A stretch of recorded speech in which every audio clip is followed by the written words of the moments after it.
Purification and characterization of organic compound, इसकी तो मैं क्या ही तारीफ करूं। इतना आसानी से आपको नंबर देके जाता है ना, मजा ही आ जाता है।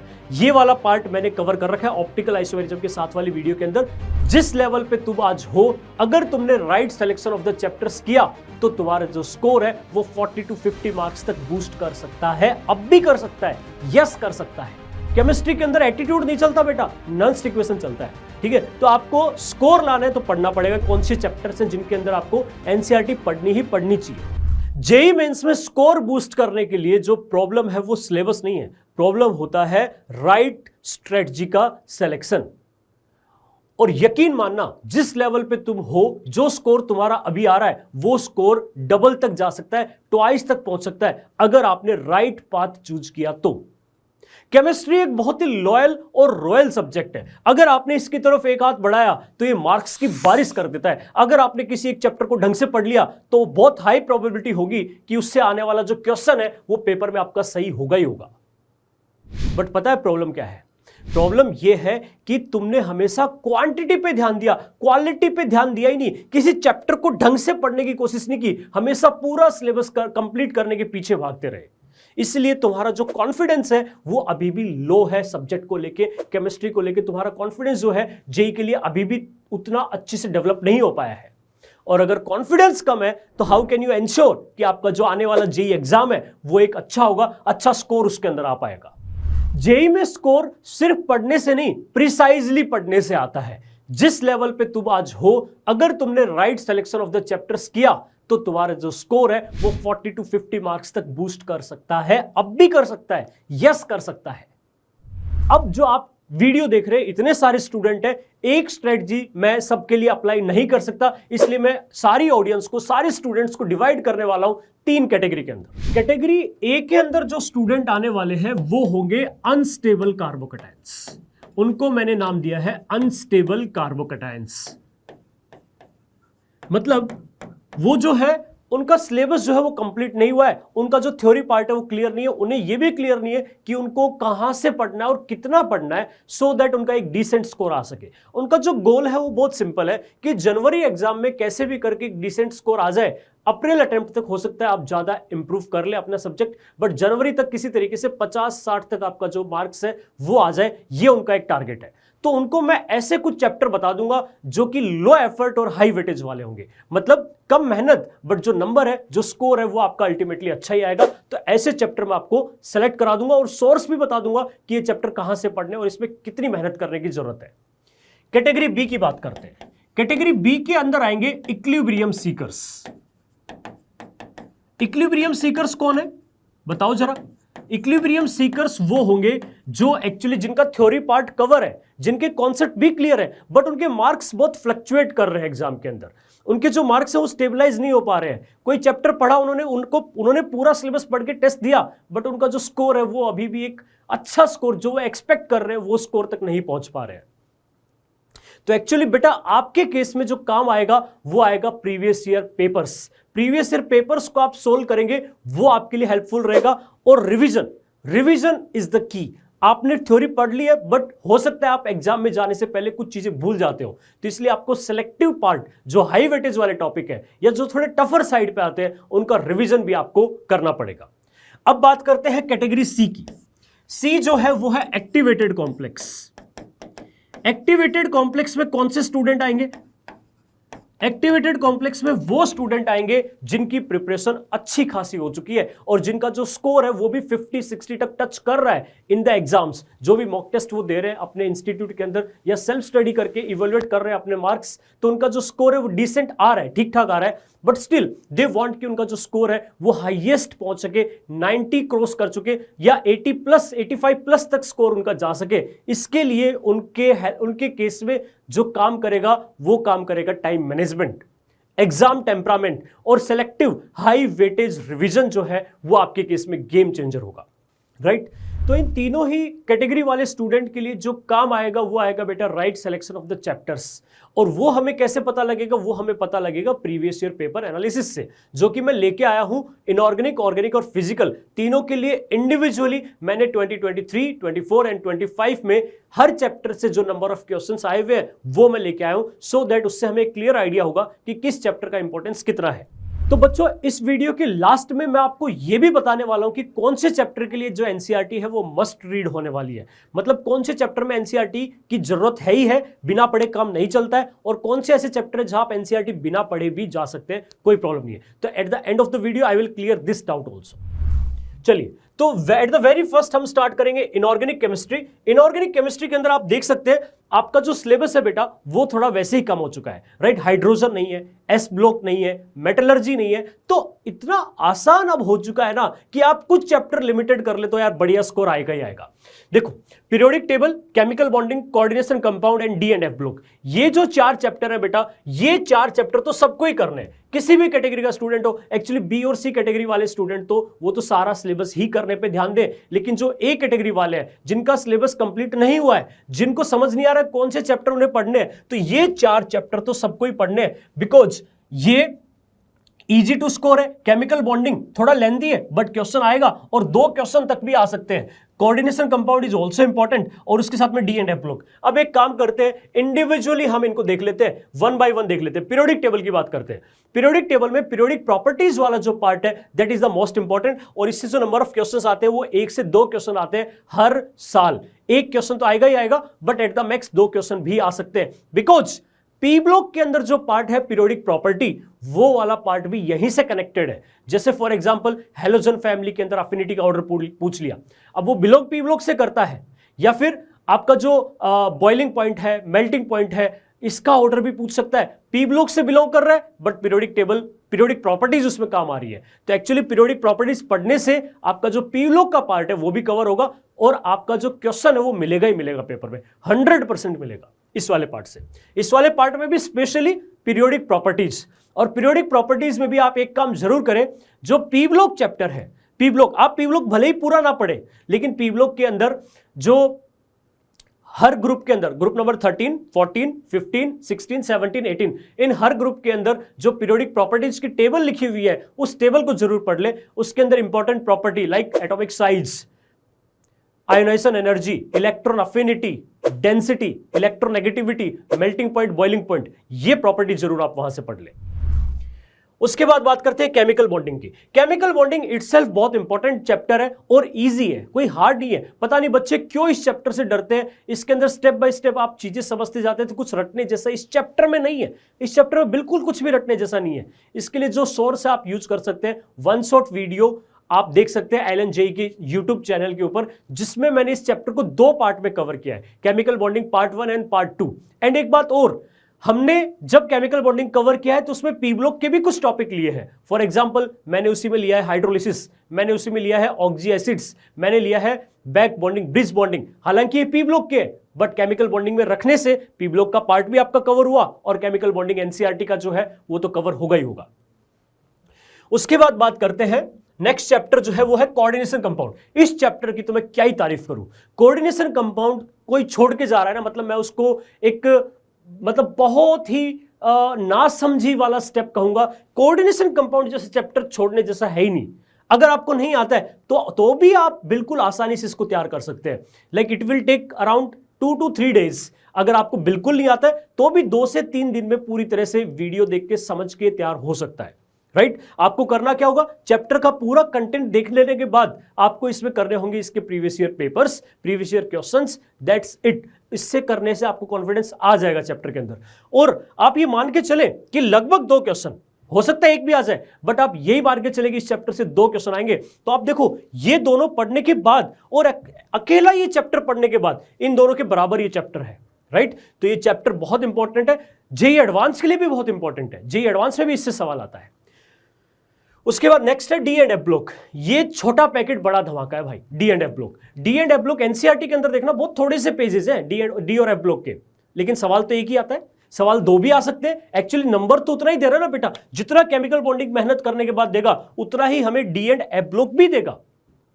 और डी और एफ ब्लॉक एक छोटा चैप्टर है, ये करना ही चाहिए। मतलब ये मान लो ये 4 चैप्टर जिसने कर लिए, एक्चुअली उसका स्कोर जो है मिनिमम 2, 3, 4, 5, 20 नंबर तो मिनिमम हो गए यहां वाले कंटेंट से। उसके बाद पी ब्लॉक की बात करें, अब बेटा बी और सी कैटेगरी वाले जो लोग हैं, एक्चुअली पी ब्लॉक के अंदर आप कहां पे ज्यादा ध्यान दे सकते हैं, कंपाउंड की प्रिपरेशन ये वाला पार्ट छोड़ दे और पीरियोडिक प्रॉपर्टी जो है वो आप कवर करें। पीरियोडिक प्रॉपर्टी से क्वेश्चन आता है, ग्रुप नंबर 13 से लेके 18 तक जो एलिमेंट्स है उनकी जो टेबल बनी हुई है एनसीईआरटी के अंदर, उस टेबल के अंदर जो पीरियोडिक प्रॉपर्टीज का कंपैरिजन है वो आप जरूर एकदम आप दीवार पे चिपका लें उस चीज को, राइट, लिख ले और उनको याद ही करना है, उसमें कुछ है नहीं, उसको याद ही करना है। डेंसिटी का ऑर्डर याद ही करना है, मेल्टिंग पॉइंट का ऑर्डर याद ही करना है, बॉइलिंग पॉइंट का ऑर्डर याद ही करना है। और अगर आप चाहे तो आप कमेंट कर सकते हैं in the video, I will send A page जिसके अंदर मैंने ग्रुप नंबर 13 से लेके 18 तक सारी पीरियोडिक प्रॉपर्टी एक ही पेज पे कंपेयर कर रखी है। एक्चुअली वो मैंने अपने प्रिपरेशन के टाइम पे बनाया था एंड वो प्रॉपर्टीज तो सेम ही है, right, I can share with you.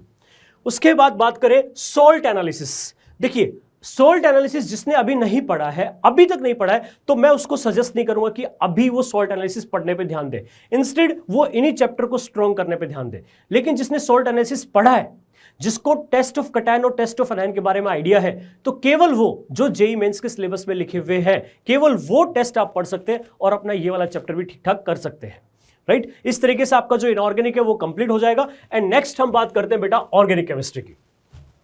देखो ऑर्गेनिक केमिस्ट्री की बात करें बेटा, ऑर्गेनिक केमिस्ट्री के अंदर जो चैप्टर्स का जो वेटेज है ना, एक्चुअली वो हिलता डुलता रहता है। इसके अंदर कोई फिक्स नहीं है कि ये जैसे कोऑर्डिनेशन की तरह नहीं है कि यहां से 2 सवाल आएंगे ही आएंगे।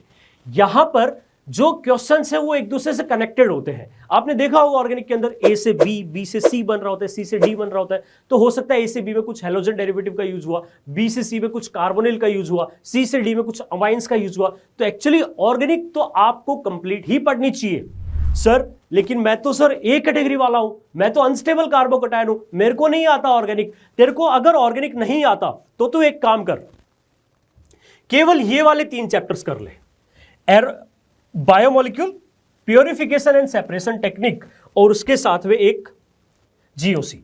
ये 3 टॉपिक कर ले बेटा, general organic chemistry, purification and characterization of organic compound and biomolecule.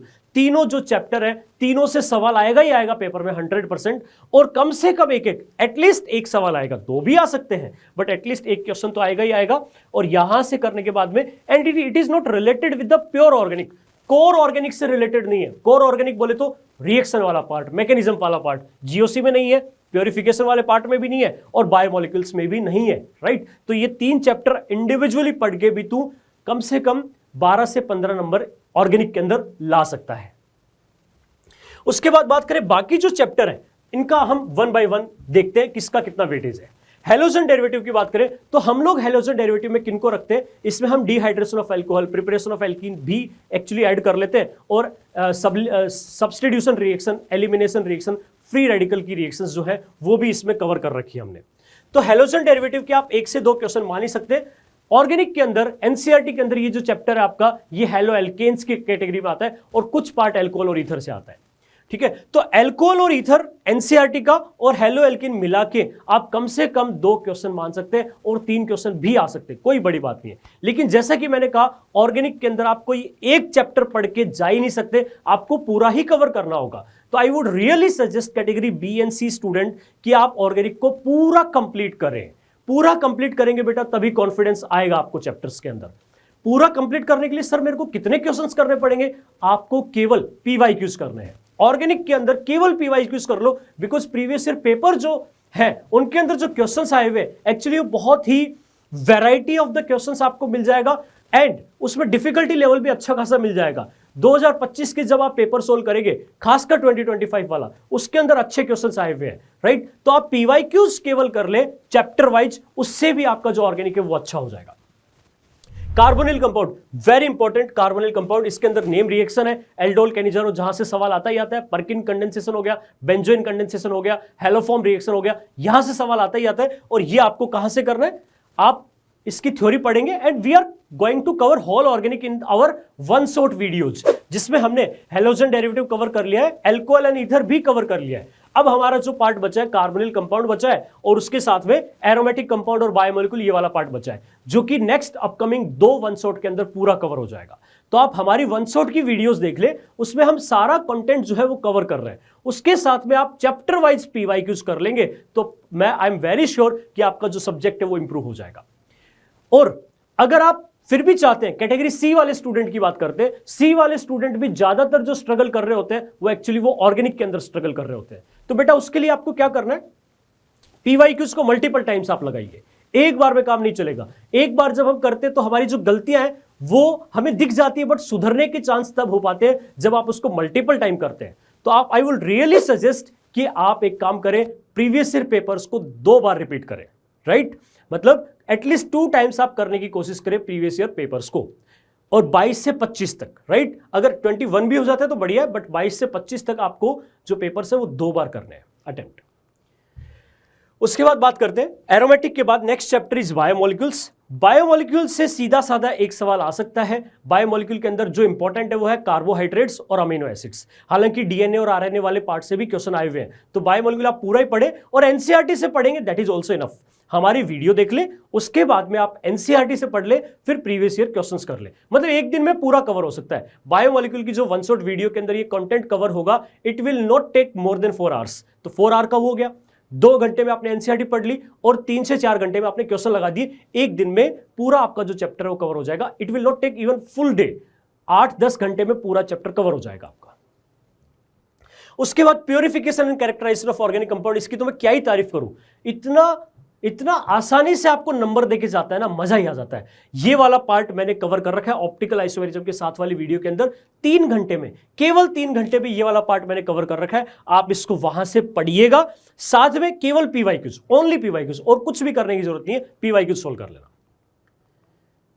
GOC plus IUPAC, ये चैप्टर तो खैर सभी बच्चे कर ही चुके होते हैं, जो भी, क्योंकि 11th क्लास में पढ़ा दिया जाता है। तो जनरल ऑर्गेनिक केमिस्ट्री और आईयूपीएसी, एक बात ध्यान रखना, जीओसी पूरा पढ़ने के बाद भी नंबर नहीं आ रहे तो उसका रीजन है क्वेश्चन प्रैक्टिस। आपने एसिडिक और बेसिक स्ट्रेंथ के अच्छे क्वेश्चन नहीं किए, आपने रेजोनेंस के अच्छे क्वेश्चन नहीं किए। जीओसी के लिए खासकर मैं सजेस्ट करूंगा आप एसिडिक और बेसिक स्ट्रेंथ के अच्छे क्वेश्चन करें, क्योंकि वो करने से आपका जो इलेक्ट्रॉनिक डिस्प्लेसमेंट इफेक्ट है, रेजोनेंस, हाइपर कंजुगेशन, इंडक्टिव, वो तीनों भी कवर हो जाता है। एसिडिक और बेसिक स्ट्रेंथ के अच्छे क्वेश्चंस आप करें in the general organic chemistry. उसके बाद कार्बोक्सिलिक एसिड एंड अमाइंस, ये छोटा चैप्टर है बेटा, लेकिन यहां से जैसे प्रिपरेशन ऑफ अमाइंस हो गया एंड टेस्ट ऑफ अमाइंस हो गया, यहां से खासकर क्वेश्चन आता है, तो ये भी हम कवर करेंगे वन शॉट वीडियो के अंदर। तो आप पूरी ऑर्गेनिक के लिए जो कंटेंट है वो रेफर कर सकते हैं एलएनजे की यूट्यूब की वन शॉट वीडियोज, उसमें हमने पूरा कवर किया है, कुछ भी नहीं छोड़ा है। उसके साथ में आप पीवाईक्यूज कर सकते हैं एंड एनसीईआरटी पढ़ सकते हैं in the case of biomolecule, that is enough for the organic chemistry. Isomerism is also kind of important, क्योंकि बाकी चैप्टर में यूज होता रहता है। तो अगर आप टाइम आपके पास इनफ है तो पूरा आइसोमेरिज्म का भी कंटेंट आप देख सकते हैं, वीडियो देख सकते हैं। हाइड्रोकार्बन्स, देखिए हाइड्रोकार्बन को मैंने लास्ट में इसलिए रखा है क्योंकि हाइड्रोकार्बन का मोस्टली पार्ट हम यहां कवर कर चुके हैं। प्योरली एल्केन, एल्कीन और अल्काइन की जो रिएक्शन है वो आप एनसीईआरटी से देख सकते हैं। ध्यान से सुनना, हाइड्रोकार्बन के अंदर एल्केन के जो कंट्रोल्ड ऑक्सीडेशन वाला पार्ट है, मैग्नीज वाला, मोलिब्डेनम ऑक्साइड वाला, क्रोमियम ऑक्साइड, आइसोमेराइजेशन, एरोमेटाइजेशन, ये कुछ रिएक्शन है जिनके कोई मैकेनिज्म नहीं है, बट इनसे क्वेश्चन आता है, इसलिए वो आप जरूर पढ़ना। एल्कीन वाला पार्ट हमने यहां पे कवर कर लिया होता है, बट अगर आप क्योंकि एनसीईआरटी से पढ़ रहे हैं तो एनसीईआरटी से पढ़ रहे हैं तो हाइड्रोकार्बन जो है वो आप प्योरली एनसीईआरटी से पढ़ सकते हैं, क्योंकि उससे एनसीईआरटी से पढ़ने से आपका वो टॉपिक भी पढ़ा जाएगा और साथ में पीवाईक्यू जब आप लगाएंगे तो आपका जो चैप्टर है वो पूरा तैयार हो जाएगा। उसके बाद बात करते हैं फिजिकल केमिस्ट्री की। देखो फिजिकल केमिस्ट्री के अंदर अगेन आप कुछ लिमिटेड चैप्टर भी पढ़ सकते हैं। अगर मैं कैटेगरी ए स्टूडेंट की बात करूं तो कुछ चैप्टर भी कर सकते हैं। कुछ चैप्टर करने से क्या होगा, आपका जो स्कोर है वो फिक्स हो जाएगा कि इतना स्कोर तो आएगा ही आएगा। फिर अगर आपको टाइम एक्स्ट्रा मिलता है तो आप एडिशनल चैप्टर पे जा सकते हैं। बी और सी वाले कैटेगरी की बात करता हूं, एक्चुअली जिनका सिलेबस कंप्लीट हो चुका है तो बेटा वो तो कंप्लीट करने पे ही ध्यान दें। जैसे मैं बात करता हूं mole concept, concentration term, redox reaction and atomic structure. देखो ये तो 3 चैप्टर है। एटॉमिक स्ट्रक्चर खासकर यहां से सवाल आता है, मोल कॉन्सेप्ट से भी सवाल आता है, और ये 2 चैप्टर जो है हम 11th में ही पढ़ लेते हैं। तो कहीं ना कहीं आपने ये चैप्टर पढ़ ही लिया होगा, बट अब जरूरत है आपको जस्ट उसको एक रिफाइंड वर्जन देने की, उस चैप्टर को कंप्लीट शुरू से लेकर लास्ट तक एक बार ढंग से पढ़ने की और साथ में उसके पीवाईक्यूज लगाने की। ठीक है। लिक्विड सॉल्यूशन में कोलिगेटिव प्रॉपर्टी इंपॉर्टेंट है, उसके साथ में केमिकल काइनेटिक्स में फर्स्ट ऑर्डर जो होता है, फर्स्ट ऑर्डर के rate low and Arrhenius equation, वहां से क्वेश्चन आता है। इलेक्ट्रोकेमिस्ट्री के अंदर नॉन इक्वेशन है। भाई कई लोग पता नहीं बोलते कि केमिस्ट्री सर मेरे को केमिस्ट्री पसंद नहीं है। केमिस्ट्री के अंदर एटीट्यूड नहीं चलता बेटा, नॉन इक्वेशन चलता है, ठीक है। तो आपको स्कोर लाना है तो पढ़ना पड़ेगा केमिस्ट्री, और बहुत प्यार से पढ़ोगे बहुत अच्छा स्कोर आएगा आपका। तो अब बात करते हैं mole concept and concentration terms की बात करते हैं। मोल कॉन्सेप्ट के अंदर जो स्टोकियोमेट्री वाला पार्ट है वो वाला पार्ट इंपॉर्टेंट है, लिमिटिंग रिएजेंट वाला पार्ट इंपॉर्टेंट है, पीओएसी, राइट, वो भी आप ध्यान से देखें, क्योंकि पीओएसी एक्चुअली वहां भी यूज होता है ऑर्गेनिक के अंदर, जेल्डाल मेथड, डुमास मेथड, कैरियस मेथड, वहां पर भी यूज हो रहा होगा, तो इसलिए पीओएसी पे खासकर ध्यान देना आप।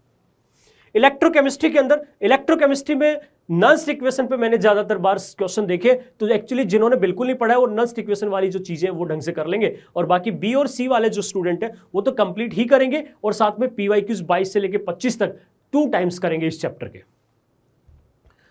उसके बाद बात करते हैं केमिकल काइनेटिक्स। केमिकल काइनेटिक्स से जो सवाल आता है बेटा, फिजिकल केमिस्ट्री से जेईई मेंस में क्वेश्चन टफ नहीं आता है, एक्चुअली वो प्योरली आता है आपके फॉर्मूले बेस्ड पे, राइट। तो फॉर्मूला बताओ, उसको अप्लाई कैसे करना है वो बताओ, तो हमारा बहुत अच्छे से सोल्व होता है इसके अंदर क्वेश्चन, फिजिकल के अंदर। केमिकल काइनेटिक्स के अंदर एक question most of the chances होते हैं आर्हेनियस इक्वेशन या फिर फर्स्ट ऑर्डर रेट लो। उसके बाद बात करते हैं लिक्विड सॉल्यूशन। लिक्विड सॉल्यूशन के अंदर कोलिगेटिव प्रॉपर्टी से मैंने most of the time question देखा है, और आयोटा वाला जो पार्ट है वो भी इंपॉर्टेंट है इसके अंदर, राइट, वेंटो फैक्टर। उसके बाद बात करते हैं एटॉमिक स्ट्रक्चर। एटॉमिक स्ट्रक्चर के अंदर बोर मॉडल इंपॉर्टेंट है और डी ब्रोगली जो है वो इंपॉर्टेंट है, वो वाले पार्ट से मैंने most of the time question देखा है। थर्मोडायनेमिक्स एंड थर्मोकेमिस्ट्री, एक्चुअली ये जो चैप्टर है बहुत बड़ा है, राइट, तो बड़ा होने के साथ साथ वेटेज भी बड़ा है, वेटेज भी है इस चैप्टर का।